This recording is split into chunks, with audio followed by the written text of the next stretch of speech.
Super Smash Bros. Melee is a very unique game in the world of esports. It's over 20 years old and is still played competitively to this day, and the entire competitive scene is managed by the fans, not Nintendo themselves. All of the standard rules for competitive play and the tournaments themselves are community run. This is without a doubt one of the most dedicated fan bases for a competitive game ever. Modifications for Melee exist with training tools to help players practice their combos and movement, and also to improve quality of life and level the playing field with systems like the Universal Controller Fix. A program called Slippy was developed that allows you to play Melee online on your PC with casual and ranked matchmaking. You can even challenge other players right in the menu, and the netcode is excellent. The Melee community has made a 22-year-old GameCube game extremely accessible in the modern day, with many of the same quality of life features that you would expect in modern titles. And I think there's a lot of similarities between this community and competitive Pokemon's Smogon community. Unlike in Smash Bros., an official format for competitive Pokemon fully endorsed by Nintendo does exist, but the Smogon community has created a lot of supplementary resources for competitive Pokemon. Most significantly, the battle simulator, Pokemon Showdown. Pokemon Showdown allows you to play competitive Pokemon in the most streamlined way possible, with ranked battles and many different quality of life features such as a more detailed UI. Some players understandably prefer to play Nintendo's official format, rather than Smogon's own competitive singles rule sets. But even those that do, will commonly use Showdown and other resources like the damage calculator to test out teams and strategies in a convenient environment. And however you feel about Smogon, I think something that is undeniably great about them is the preservation of competitive formats for the older generations in the series. You can queue up for ranked battles in every single generation of Pokemon, even Gen 1, and there are communities for every single game in the franchise that host tournaments and push these old metagames to their limits. Every generation has its own unique flair, different mechanics, different little nuances, and Pokemon to choose from. But I think that one generation stands above the rest, and is in my eyes, competitive Pokemon at its absolute peak. Generation 3 OU. On the surface, Gen 3 OU seems very bare bones compared to modern metagames. There aren't many held items to choose from, the most noteworthy choices being Leftovers, Choice Band, and Lumberry. Permanent Sandstorm being the most commonly seen weather effect also means that most Pokemon will just use Leftovers to cancel out the damage that they take from Sandstorm. And the most significant mechanical difference in Gen 3 that turns many new players away is a lack of the physical special split. In Gen 3, attacks are physical or special purely based on what type they are, while from Gen 4 onwards, all types have both physical and special attacks. All of these things make Gen 3 OU a bit of a hard sell to those more accustomed to the mechanics of later gens. Why would I want to play a format with less items in it, less Pokemon in it, and this restriction on attacks? This is a good question, and my answer to it is that I think there are more important factors that determine what makes a metagame good and balanced. Every generation of Pokemon has arbitrary mechanics in it that impact what's good and what's not. What's really important is the actual metagame you end up with. The common Pokemon used in Gen 3 OU do have a lot of set variety and different options to choose from.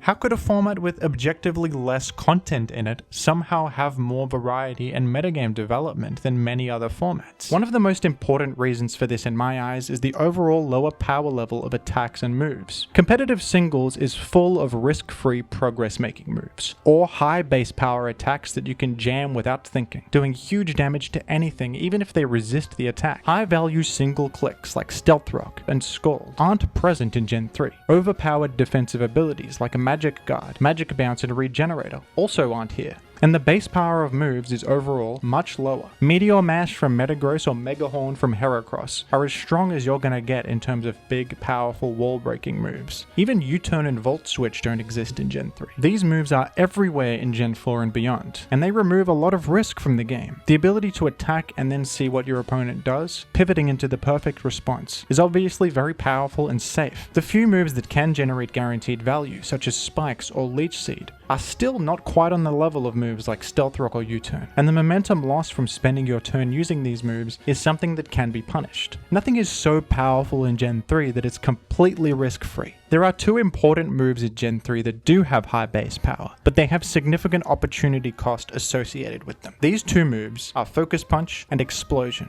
Focus Punch is, in my opinion, the best Pokemon move design of all time. When you use Focus Punch, you tighten your focus, and if the enemy hits you with an attack, your focus breaks and nothing happens. But if they don't hit you, at the end of the turn you hit them with an enormous 150 base power fighting type physical attack. Focus Punch is used more often in Gen 3 OU than any other OU format. You've probably seen some strategies where people use Substitute and then Focus Punch, because the Substitute prevents the enemy's attack from breaking your focus. But in Gen 3, Focus Punch is commonly used without anything to make it safer, purely because the reward of hitting a massive base power move like this is worth the risk. No other move in the game can provide such breaking power, and using this move requires you to correctly predict that the enemy will either use a non-attacking move or switch out. Focus Punch is the perfect example of a move that rewards awareness and skill. You can punish a defensive switch with a massive base power move, but you have to be absolutely sure about it. Focus Punch creates exciting and dynamic gameplay where both players have some level of control over the situation. Explosion is another high base power move that can be used to break through teams. In older generations, Explosion not only has a base power of 250, it halves the enemy's defense when used, giving it an effective base power of 500. The damage dealt by Explosion is enormous.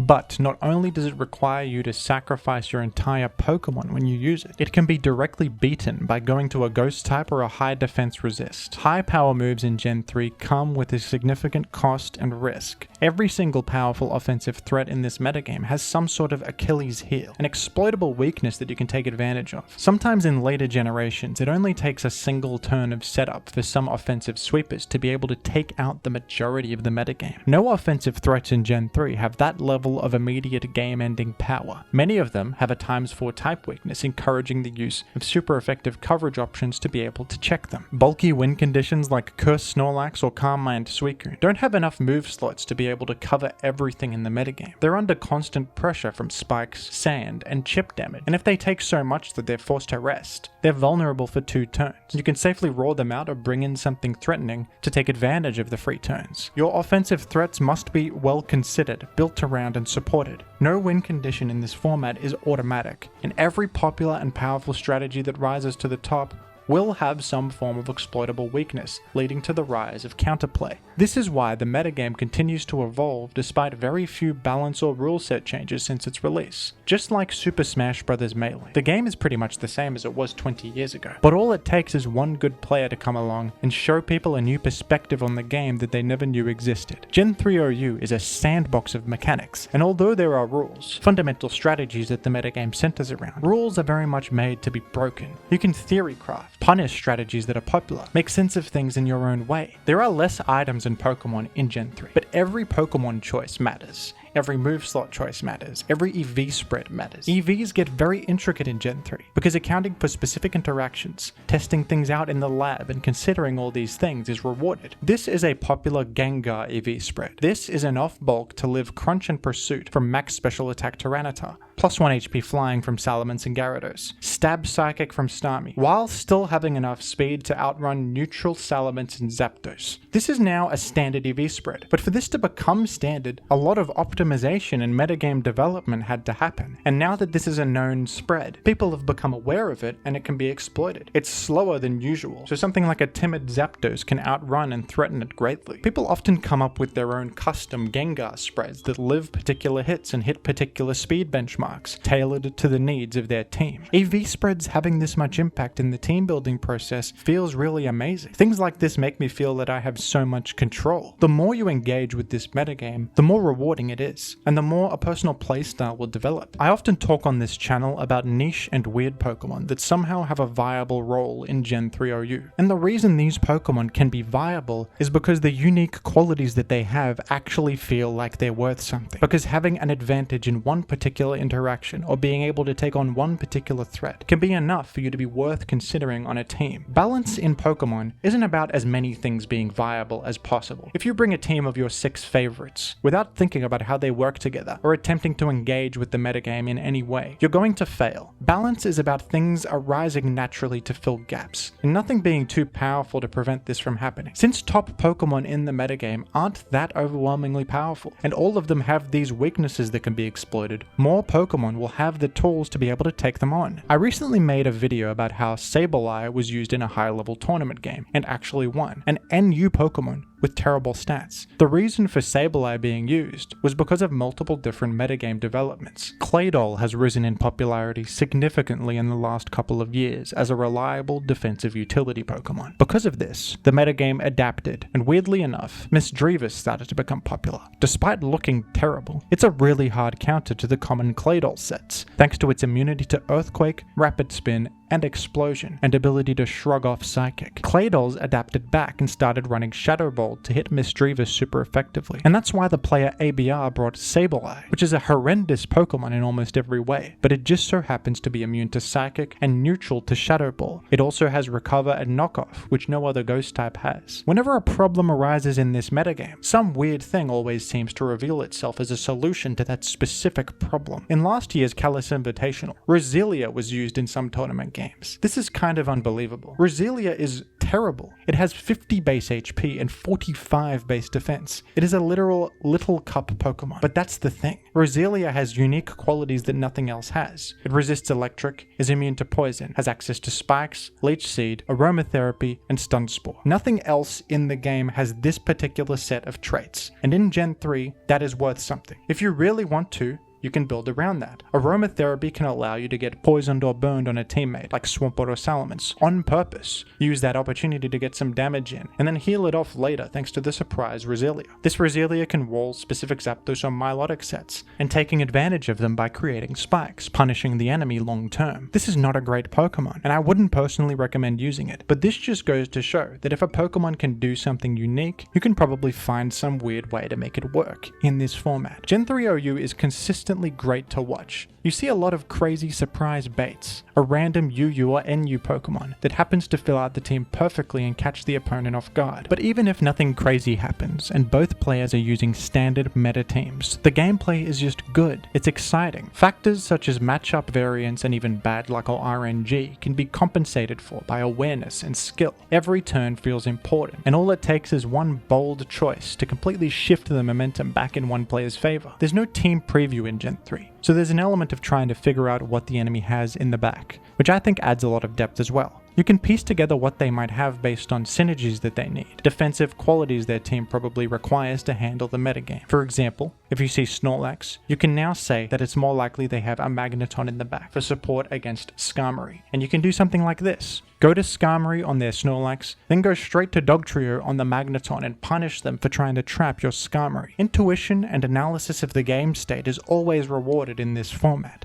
For years now, the player Callous has been running an annual invitational tournament where the best Gen 3 OU players face off for a cash prize, and this is always the most exciting tournament of the year. But unfortunately, Callous is retiring, and this year's tournament, Callous Invitational 7, is going to be the final Callous Invitational. The community needs someone to pick up the torch and keep Gen 3 OU tournaments alive, and I've been working with some fellow community members to hopefully get a new tournament series going in the near future. More details will be revealed soon, but I'm very excited for the future of this game. Thank you all for taking so much interest in my Gen 3 videos recently. My channel started gaining a lot more traction since the release of Gen 9, and I've enjoyed playing and making content about Gen 9. But I have always been most passionate about Gen 3 OU. I hope I can make this format more accessible and watchable in the future. I really believe that if more people knew that it existed and got past the mechanical quirks, they'd love it.